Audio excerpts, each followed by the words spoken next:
11 anos a fazer as perguntas certas. O Observador está a comemorar o seu 11º aniversário e queremos partilhá-lo consigo. Junte-se a nós e desfrute de todos os conteúdos por apenas 39,90€. Assine o Jornalismo Independente, agora com 58% de desconto em observador.pt.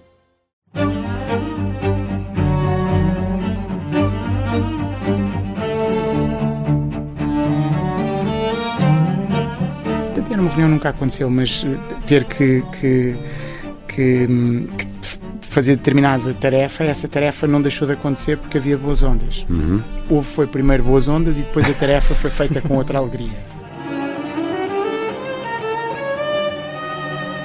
Este é o querido líder da Rádio Observadora, sou Ricardo Conceição e comigo estão os especialistas em liderança Milton Sousa e Jorge Medeiros. O nosso convidado é António Pedro Salial, auto-intitulado sonhador, um sonhador profissional, acrescento eu, é o líder da Surf Social Wave, um projeto que já vamos conhecer melhor. É licenciado em Filosofia, depois fez formação em Estudos Europeus, Gestão de Marketing e ainda Gestão de Economia do Mar. Dedicou a vida ao surf desde 1996, contas feitas, já lá vão quase 30 anos. Tem também experiência na área editorial e é autor de um livro de ficção, Os Salvadores. Bem-vindo, António. Obrigado. Não estamos a tirar do mar os rendimentos que podíamos tirar? Eu acho que estamos a tirar demais. Estamos a tirar demais? Acho que estamos a tirar demais. Eu diria que quando olhamos para o mar, e hoje em dia quando olhamos para a maior parte das coisas, olhamos numa perspectiva do que é que podemos retirar e não do que podemos aportar.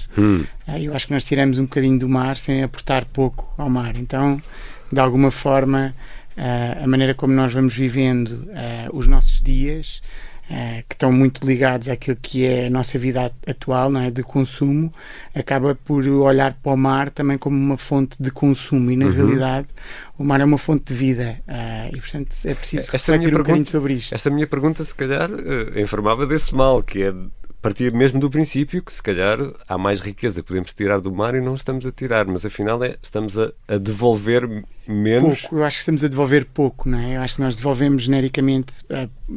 Eu acho que, bom, vou começar pelo princípio. O facto de ser surfista e de estar no mar há muitos anos faz-me olhar para esse ecossistema de uma forma de como é que eu consigo entregar de volta aquilo que me vai entregando, seja de fazer ondas, seja do prazer de dar um mergulho no mar, que eu acho que todos temos, e de alguma forma a maneira como nós vamos tratando e aquilo que nós vamos assistindo dentro da água, que é cada vez o mar mais poluído, ou agora vamos explorar o fundo do mar, agora vamos explorar as algas, a seguir vamos explorar as jazigas de petróleo, e esquecemos um bocadinho que vivemos num planeta que é único. E portanto até ver não há planeta B, não há um outro sítio onde possamos viver. E o mar ou o oceano, se quisermos, de uma forma mais abrangente, acaba por ser o nosso refúgio para de onde vem o nosso oxigênio, de onde conseguimos viver, etc. Jorge? Eu tinha aqui uma pergunta, estava a ouvi-lo falar, e a pergunta são duas. Primeira pergunta, quando começou a fazer surf, já tinha este grau de consciência ou foi ganhando esta consciência à medida que foi vivendo cada vez mais o mar? É a primeira pergunta. É uma reflexão que eu tenho tido. Eu costumo dizer, eu nasci para o mar em Santa Cruz, porque a minha família era de Torres Vedras e portanto eu ia para Santa Cruz para o mar. Mas tenho aqui uma memória, eu hoje faço parte de uma associação ambiental ligada ao surf já há muitos anos, mas tenho uma memória clara de quando tinha 16 anos, de quando comecei a fazer surf, numa fase em que havia uma prancha para 5 surfistas e um fato também para 5 surfistas, portanto outra lógica. E tenho uma memória muito vívida de ir a uma praia no norte do país, que eu não consigo dizer qual era, que tinha um barco encalhado e que estava no inverno e que a praia estava completamente suja. Portanto, eu acho que é uma consciência que me foi sendo alimentada. É como se me tivessem a tentar chamar a atenção, como se fosse qualquer coisa que nós sabemos que está ali e vamos olhando e há um momento que dizemos assim, espera, isto está aqui. E portanto é um bocadinho... Então agora veio a segunda pergunta, e a segunda pergunta é: com as pessoas que acompanham no mar, muitas vezes imagino eu dar os primeiros passos no surf, que eu imagino também, e corrigir-me-á, se não for o caso, Se são coisas mais circunscritas, muito pouco tempo, como é que se acelera essa consciência nas pessoas? Ou seja, no seu papel de líder surfista, como é que se pode acelerar essa consciência de uma forma transformadora nas pessoas? Eu diria que uma das coisas que nós fazemos pouco é transferir. E nós tipicamente vemos, digamos, o fim da linha. Não é? Quando, imagino, se estivermos a falar de poluição, que é um dos temas, quando nós encontramos um saco de plástico a flutuar no mar e vamos dar uma aula de surf e recolhemos, é só isto. A questão é, o que é que eu posso dizer a seguir às pessoas que estão à minha volta para entenderem porque é que eu estava no meio de uma aula e fui pegar num saco de plástico e guardei dentro do meu fato. Então esta transferência é algo que na minha perspectiva pode ser transformador. Terapia de choque. E não só, às vezes uma coisa tão simples, sim, uma coisa tão simples como, não sei se nós temos a noção disto, mas verbalizá-lo é diferente. O mar não tem fronteiras. Significa que podemos estar dentro de água e apanhar uma garrafa que veio dos Estados Unidos. De preferência com uma mensagem. Não, estou a brincar. Plástico, às vezes nunca me aconteceu. Em boa verdade, nunca me aconteceu. Mas por favor, deixem de fazer isto. Por acaso já me aconteceu. Por acaso já me aconteceu há muitos anos. Mas a mensagem não era nada de especial. Mas pronto, mas é uma coisa que nós às vezes não temos a consciência. E as pessoas, quando nós explicamos isto às pessoas, elas dizem, pois é verdade, porque nós temos fronteiras terrestres, exportamos ou importamos lixo, mas o lixo marinho não tem fronteiras físicas, não é? Portanto, alguma coisa que nós deitamos, a coisa mais incrível que eu apanhei foi uma reação de emergência do marmote do Japão, na Praia da Torre, em Oeiras. Incrível. Mesmo. É assim, é um símbolo poderoso. Agora, se nós conseguirmos explicar isto, nós vamos transferindo esta noção de que as coisas passam de um lado para o outro e como é que nós podemos dar de volta, que foi a pergunta inicial. Não é? E este projeto Surf Social Wave é o quê? O que é o Surf Social Wave? É um sonho tornado realidade. Este projeto se calhar um pequeno enquadramento. Há um momento da minha vida, depois de tirar o curso de Filosofia, que eu achei que queria fazer uma coisa que realmente gostasse. Isso tinha a ver com o surf. Nunca fui surfista profissional e, portanto, segui esse caminho. Fiz várias coisas. Tive uma empresa, enfim, organizei eventos, tive uma revista, escrevi uns livros, enfim, estas coisas. E houve um momento na minha vida que eu achei que este meu percurso de empresário tinha chegado ao fim e queria perceber como é que eu podia dar de volta. E havia aqui uma coisa que eu tinha a certeza, que o surf tinha um poder transformador nos surfistas se eles soubessem fazer justamente a tal transferência daquilo que aprendiam no mar para aquilo que depois podiam aplicar na sua vida profissional. E o Surf Social Wave surge daí, surge deste sonho de pensar como é que nós pegamos numa coisa que é o surf, não é?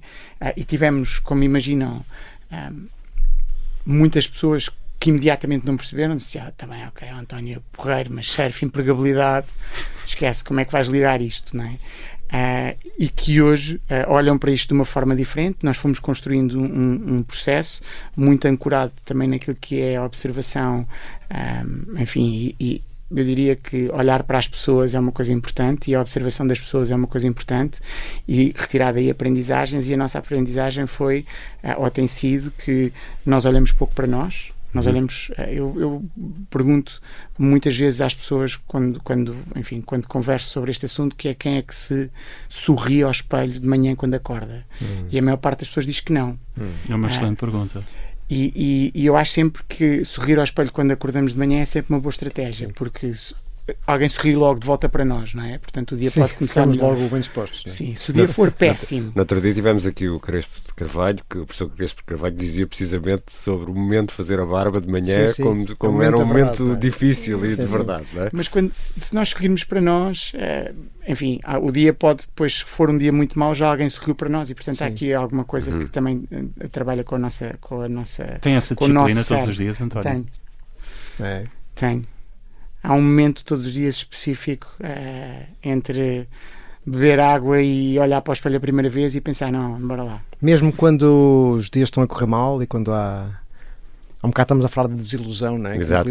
Há sempre desilusões nestes sonhos. Estamos a falar de manhã, não é? Portanto, o que pode ter corrido mal é a noite. Ou posso ter dormido mal, mas eu... Mas esse reset inicial, não é? Aquela atitude inicial é muito fundamental. importante, não é? É uma espécie de versão do fingir até conseguir, não é? Ou não, eu acho que o fingir até conseguir vai se transformando em realidade, Isso. Essa transformação... Sim. Mas às vezes menosprezamos isto, Sim. não é? Mas qualquer hábito começa com um início que é sempre forçado, não é? Quando não é natural. Eu tenho esta dura tarefa de disciplinar estas conversas e ainda não percebemos bem o que é que faz a Surf Social Wave. Ok, boa. Então o Surf Social Wave é um programa para pessoas em situação de desemprego que usa o surf como ferramenta para empoderar as pessoas. É um programa que corre na Nova SBE, que dura 5 semanas e que está estruturado em, digamos, 3 momentos presenciais e um momento seguinte. O primeiro momento, que nós chamamos de desconstrução, e cujo objetivo é desmontar as barreiras à ação, todas as razões pelas quais nós não fazemos aquilo que gostaríamos de fazer. O segundo momento é o momento em que nós chamamos de construção e que tem como objetivo desafiar as pessoas a pensar o que é que querem fazer a seguir. E naturalmente aqui com os pés assentes na terra, olhando para aquilo que elas se desconstruíram na semana anterior. Se alguém disse que era avesso ao risco e na semana a seguir quer ser empreendedor, há aqui uma coisa que não bate certo. Que não liga, claro. Pronto. E depois temos um bloco que chamamos ferramentas, em que damos formação genérica em 5 grandes áreas: finanças, contabilidade, economia, gestão e planeamento, comunicação e marketing, empreendedorismo e procura ativa de emprego. O que é que para além disto acontece? Aqui esta parte mais das ferramentas tem uma presença de professores da Nova SPE de um lado e do outro lado de profissionais, no fundo, que põem a mão na massa todos os dias. Portanto, tem estas 2 componentes. Para além disto, acontecem surf e yoga 2 vezes por semana, 4 sessões de coaching profissionais individuais para cada um dos participantes, e depois, quando nós terminamos o programa, temos 16 semanas em que prestamos mentoria aos nossos participantes.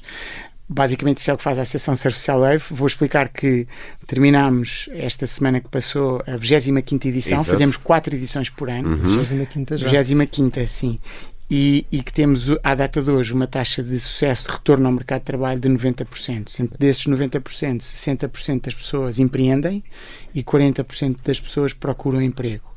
Isso é uma taxa de sucesso incrível. Sim. É incrível, e todos os que entraram eram 100% pessoas que não tinham emprego quando começam isso. Algumas pessoas têm umas ideias de que gostavam de fazer, mas a outra coisa que é interessante aqui e que para nós é surpreendente é que nós temos...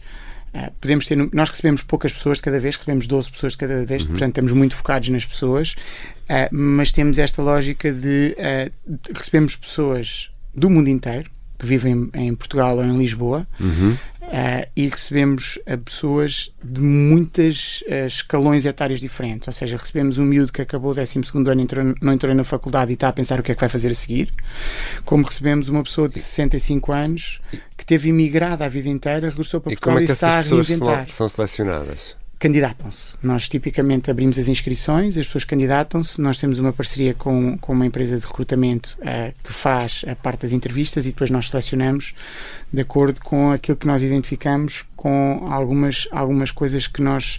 Como é que eu vou explicar? Que existe o potencial de nós podermos impactar positivamente estas pessoas. Consegue trabalhar a pessoa, que é a motivação, que é a abertura. Sim, claro. Isso. Ou seja, acreditam muito nas pessoas. Sim. Isso é fundamental para o sucesso deste projeto. Acho que sim. E como é que se financia um projeto destes? Financia-se de uma forma híbrida. Nós temos alguns apoios, temos um apoio fundamental há muito tempo da Câmara Municipal de Cascais, temos algum apoio de algumas empresas privadas e giramos as nossas próprias receitas. No fundo, temos ancorado neste projeto uma escola de surf que dá aulas a grupos que pagam. Organizamos uma coisa que eu criei há uns anos atrás, chamado Campeonato Nacional de Body Surf, Carreirinhas nas Ondas, que vai este ano na sua 11ª edição. Isso parece-me incrível. Sim, tem 5 etapas por ano. Organizamos também, e tem tudo um bocadinho a ver com desporto, certo, uma parte que vocês já vão perceber. Organizamos uma ultramaratona em Lisboa, em Monsanto, uma coisa chamada Lisboa Backyard Ultra, que existe, que acontece em setembro. E temos uma parceria com a Fusa Wines, que vai rotulando algumas garrafas de vinho e que nós vamos vendendo para ter receitas. Portanto, há aqui um universo de os ovos todos espalhados. Para aguentar o barco. António, tinha aqui outra pergunta aqui com este aspecto que me parece absolutamente importante, que é como é que isto se perpetua, ou seja, como é que as pessoas que passam pelo programa, no exercício da sua liderança e do corpo docente, não é? Como é que fomentam este espírito para as pessoas que encontram o seu caminho darem de volta ao mar, seja onde for? De várias formas, em boa verdade. Não nunca de uma forma de financiamento, mas nós temos recebido muitos ex-participantes que vêm dar de volta não só a sua experiência, como vêm dar algumas... Os alumni e que vêm dar sessões específicas, porque eram pessoas especialistas em comunicação. Sei lá, tivemos uma pessoa que foi especialista em comunicação e que trabalhou na SIC 20 anos, talvez, e que houve um momento em que achou que fazia sentido estar presente no programa e que hoje dá uma sessão de comunicação.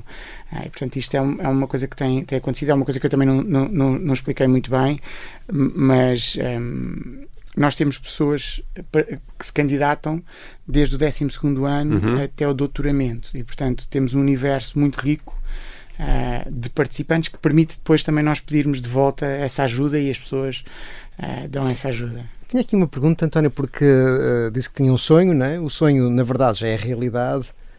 Ainda há espaço para sonhar mais? Qual é que é o próximo sonho depois de... Acho que podemos dizer que a Surf Social Wave já tem sucesso, já marcou a vida de muitas pessoas, centenas, pelo que vemos. Há mais sonho para além disto? Olha, eu acho que há um desafio grande que nós gostávamos, que é, houve aqui um processo que durou talvez os primeiros 5 anos, sempre tivemos aqui a pandemia no meio, de perceber como é que nós tornávamos este modelo sustentável do ponto de vista financeiro e sustentável daquilo que era o resultado que entregava às pessoas que vinham ter connosco, o que nos responsabiliza muito. Hoje em dia eu diria que o sonho é nós pegarmos neste modelo e perceber como é que o conseguimos montar noutras geografias fora de Portugal.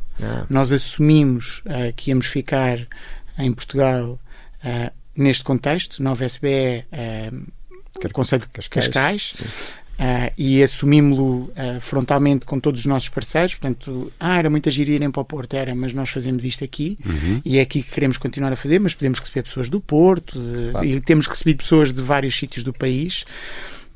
Mas, no entanto, julgamos que se calhar conseguimos pegar neste modelo e colocá-lo, imagina, em Bilbao, por exemplo, ou na zona de Bordeaux, Biarritz, ou muito aspiracional em São Francisco, ou no Havaí, ou no Brasil, ou em Angola. E, portanto, há aqui assim algumas coisas. E acho que esse é assim o sonho mais fora de pé que eu tenho. António, e é muito difícil, já percebemos que é um caso de sucesso, é muito difícil casar um sonho com a realidade. Como é que foi este trabalho para chegar a este ponto? Ou seja, entre essas primeiras ideias e depois a concretização e os casos de sucesso? Aquilo que eu sinto, enfim, aquilo que tem sido o meu percurso profissional eu sonho às vezes muito alto e tenho ideias, vamos lhe chamar, tenho algumas ideias e o primeiro crivo que as minhas ideias passam é perceber como é que eu as consigo realizar. E portanto, esta é uma que eu achei que tinha potencial e que eu conhecia o ecossistema do surf, não conhecia o ecossistema do impacto social e aprendi imenso sobre ele e tive imensas surpresas. Mas eu diria que foi de preparação. Eu tive, entre ter uma ideia que foi em agosto de 2016 até abril de 2017, a perguntar a todas as pessoas o que é que achavam da ideia. E quantos não se ouviu? Assustadoramente, muito poucos. E, portanto, houve um momento em que eu pensei... Sentes-se quase responsável, agora não posso para o precipício. Exatamente. Agora vou fazer. Vai! E acho que houve, neste conjunto de conversas, houve uma conversa na água com um surfista que eu não conhecia, que me levantou uma questão que foi muito pertinente e que me ajudou a refletir nesta receber poucas pessoas, estamos focados a fazer o que fazemos bem, e portanto... Essa conversa foi na água, em cima da prancha? Foi na água, em cima da prancha. Foi sem chão, portanto foi uma conversa sem chão. Na praia da Cova de Vapor, na Costa da Caparica. E não conhecia? Não conhecia, não. Mas começaram a conversar Começámos a conversar, conversa de surfistas, onde é que és, não sei o quê, eu sou ali daquela escola de surf, eu costumo surfar aqui, tive aquela empresa, organizava uns eventos, já sei quem és. E eu expliquei-lhe o projeto, como estava a fazer nessa altura, e essa pessoa chamou-me a atenção e foi muito interessante. E António, as ideias que vê que não têm muita viabilidade ou são mesmo muito difíceis, arrumas, o que é que lhes faz? Deitas fora? Não, algumas eu arrumo, algumas eu espero. Eu tenho hoje consciência que estou a realizar algumas coisas que pensei há 15 anos atrás. E portanto, na altura, porque não havia um contexto, ou porque eu não tinha, digamos, as capacidades para realizar, não os fiz, e 15 anos depois, se calhar, bora lá experimentar agora que faz sentido. E ainda há muitas aí guardadas, ou não? Algumas. António, e do ponto de vista dos participantes, entram sem chão agora do ponto de vista de trabalho ou algum projeto profissional e saem a maioria deles com esse projeto. Como é o processo? Eu imagino que haja aqui alguma iteração, ou seja, há pessoas que têm ideias, às vezes alguns sonhos, vários sonhos, ou não acertam logo à primeira. E não acertando logo à primeira, e aqui é um dos papéis do líder, que até casa com uma pergunta que fizeste há pouco, Ricardo, que é como é que se gere esta aparente desilusão por eu julgava que isto era uma boa ideia, mas se calhar tenho que ter a humildade de perceber que não é e tentar outra. Ok. A segunda semana, que é a semana da construção, é onde isso acontece. Nós desafiamos as pessoas a verbalizar no primeiro dia qual é o seu sonho, sem limites, e ao longo da semana vamos colocando perguntas. E o que é interessante é que muitas pessoas acabam por pivotar, porque perceberam, se calhar isto não é para mim, ou se calhar na realidade não estou tão comprometido com esta ideia, ou se calhar afinal não quero bem trabalhar naquele sítio porque não explorei suficientemente como é que é a empresa do ponto de vista de ética ou de discriminação de género, enfim, outro tipo de coisas. Então é um processo que nós devolvemos fazendo perguntas. Fazem coaching, não é? Sim, às vezes fazendo perguntas, porque as perguntas são genéricas e são iguais, independentemente. Imagina, se queres tem um protocolo, se queres montar um restaurante, ou começar uma marca de carros, ou ir trabalhar em determinada empresa, o conjunto das perguntas é o mesmo. E quando as pessoas se começam a perguntar a si próprias, há bocado que estávamos no rir-se ao espelho, o rir-se ao espelho tem para nós um outro significado, que é, nós olhamos pouco para nós. E quando olhamos para nós, precisamos de nos reconhecer, e reconhecer as nossas coisas boas, aquelas que gostamos e adoramos, aquelas que não nos orgulhamos por aí além, e aquelas que nós não nos orgulhamos, mas que eventualmente conseguimos transformar. E quando nós fazemos este processo, ele é muitíssimo enriquecedor, mais do que eu alguma vez imaginei, para ser completamente honesto. É muitíssimo enriquecedor, e quando as pessoas se confrontam consigo próprias, rapidamente elas dizem assim, ok, faz sentido.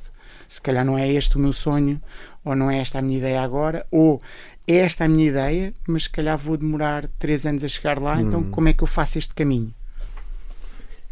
Eu ia perguntar também uma questão que me surgiu. Eu consigo imaginar que neste processo a ajuda venha não só da vossa parte, da sua parte, mas também entre os próprios participantes, não é? Como é que essas relações depois evoluem, peço desculpa, e como é que eles se entreajudam neste processo? Que é giro, até porque temos o rapaz ou a rapariga que acabou o 12º e o senhor de 65. Sim. É muito interessante. Duas coisas, as relações entre gerações e as relações entre culturas. Não é? Porque nós, quando falamos entre culturas, sei lá, desde pessoas da Nigéria até Israel, não é? Há aqui um espaço gigante. E tipicamente os grupos são naturalmente havendo exceções, mas são grupos que se vão unindo, que vão partilhando as dores, que vão fazendo aquele caminho que custa a todos, mas que vai sendo enriquecedor para ambos. Isso também por desenho, imagino eu. A construção deste grupo de 12 pessoas também, pergunto, tem como propósito casar aqui realidades e culturas diferentes? Às vezes não é possível. Ok. Nós dependemos de quem se candidata. Com certeza. Quando olhamos e quando fechamos um grupo, óbvio que olhamos para o grupo e pensamos como é que será a interação, não é? Nós tivemos, também para ser claro, e temos, em determinado momento, pessoas que vêm da Rússia e pessoas que vêm da Ucrânia. E a primeira vez que isto aconteceu, nós refletimos muito como é que íamos resolver se a coisa...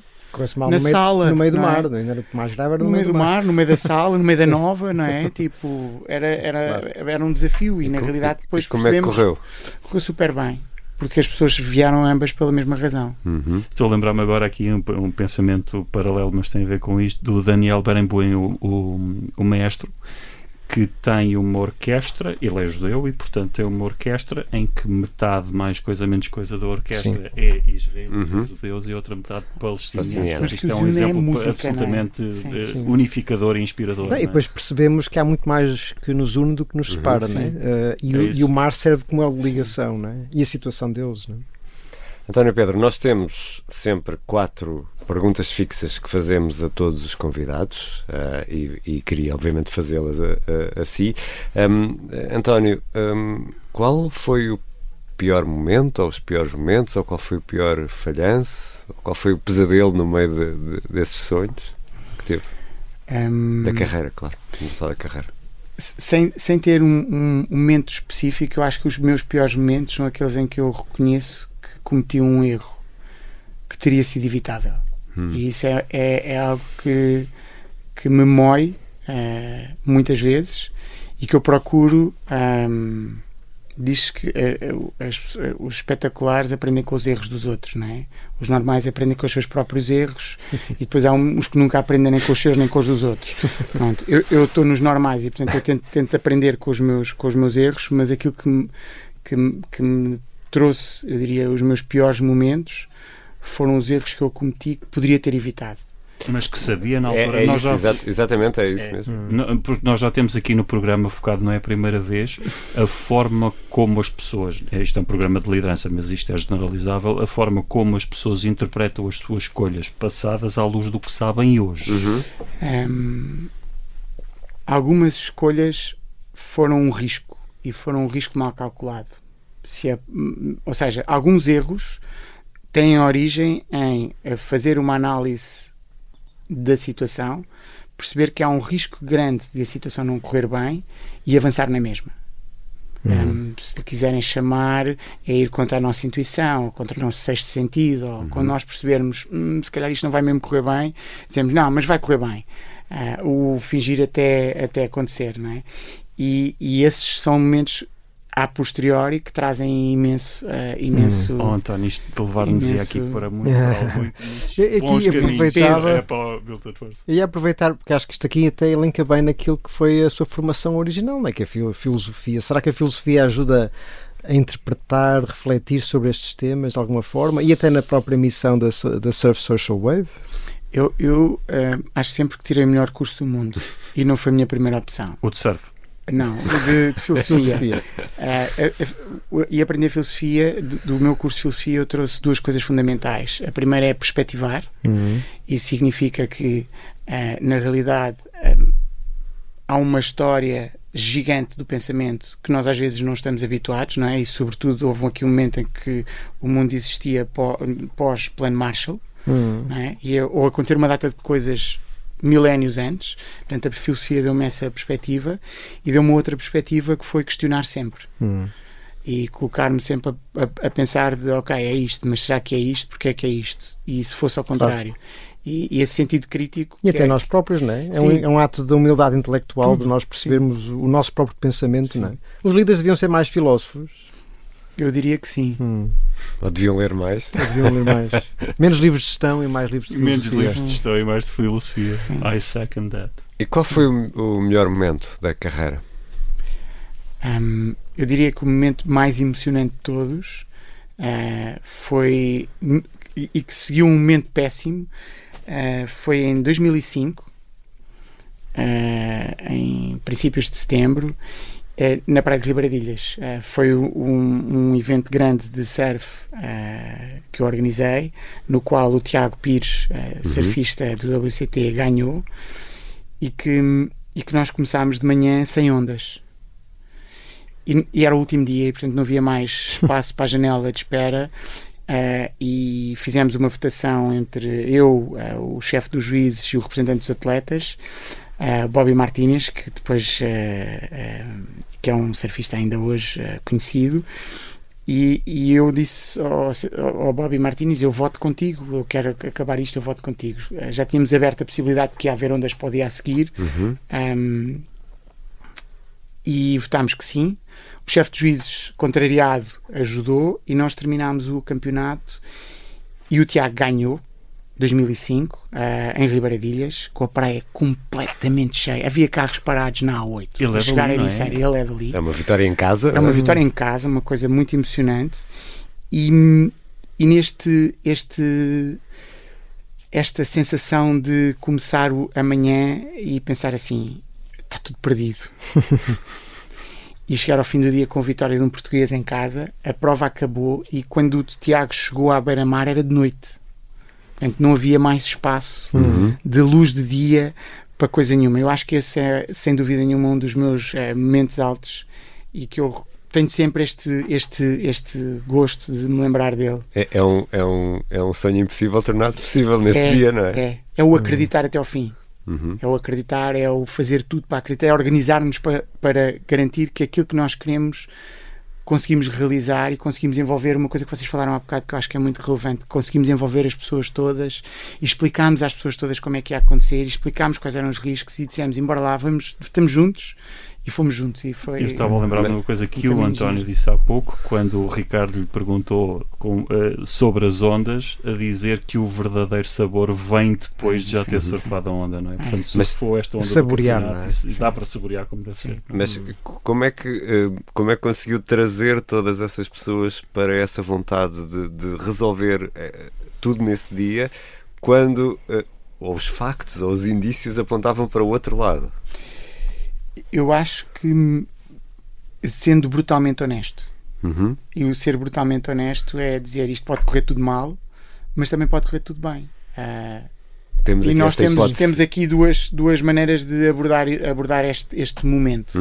Este e outros, que é: embora lá, vamos todos fazer o nosso trabalho o melhor possível, da forma mais consistente possível, acreditando que o outro que está ao meu lado está a fazer a sua tarefa, eu não estou a olhar para o outro, estou a olhar para a minha, e sabemos que vamos conseguir, ou não. E eu acho que esta coisa de o certo é falharmos, mas podemos também acertar, e acabamos por acertar. Eu aqui, só uma observação: eu acho que o António já fez aqui duas referências muito claras, que demonstram a diferença entre o sonho ingênuo e o sonho realista. Portanto, saber sonhar, mas com os pés na terra. Esta dualidade é muito importante, não é? Para não cairmos na alucinação que falamos há pouco. Exatamente. António, mas eu não resisto aqui a uma provocação: é casar este momento que partilha do campeonato em Ribeiradilhas, em que parecia condenado no dia final, em que olha para trás e tomou uma decisão arriscada e que correu bem, e o episódio que contou uns minutos antes, em que analisa uma decisão que tinha risco e, por não ter corrido bem, se penalizou. Está a ver onde é que eu quero chegar? É uma questão mais filosófica. Sim, eu vou responder.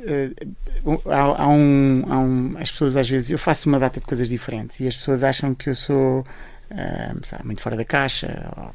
Vou dar um exemplo concreto: no dia que fiz 50 anos, corri 50 km.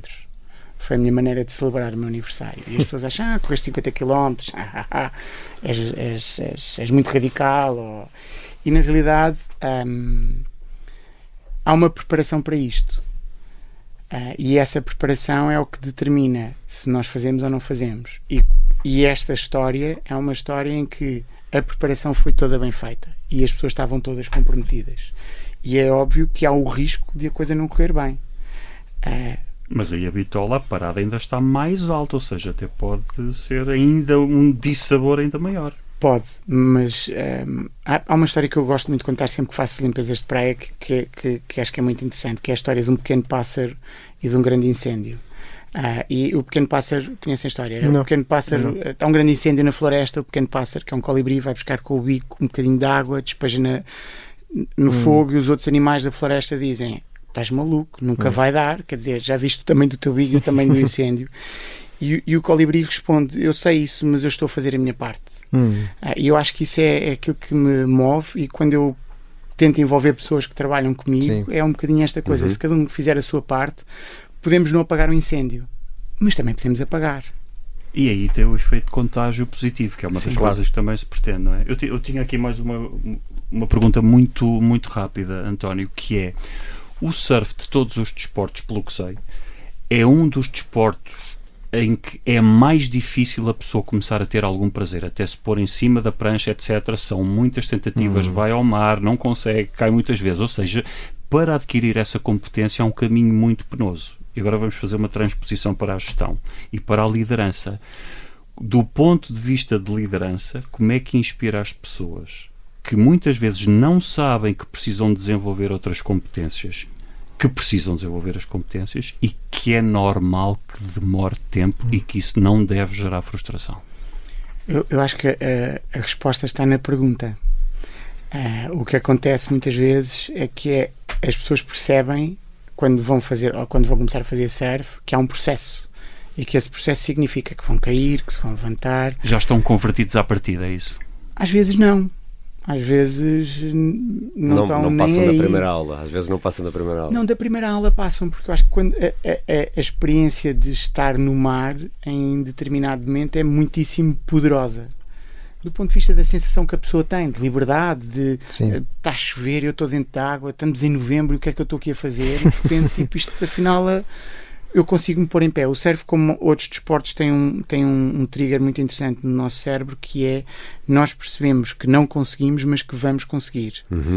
E quando nós falamos em motivar pessoas para aprenderem competências, essa é uma transferência, dizer: olha, tu percebeste que não estavas a conseguir passar o pé para a frente e conseguiste, se calhar também consegues passar o pé para a frente na tua carreira. Isso é muito importante. O que o António está a dizer agora, do ponto de vista de liderança, é uma lição fundamental que há muitos líderes que não fazem, que é, à medida que a pessoa vai fazendo o seu caminho, também é responsabilidade do líder fazer a pessoa notar o progresso. Exatamente.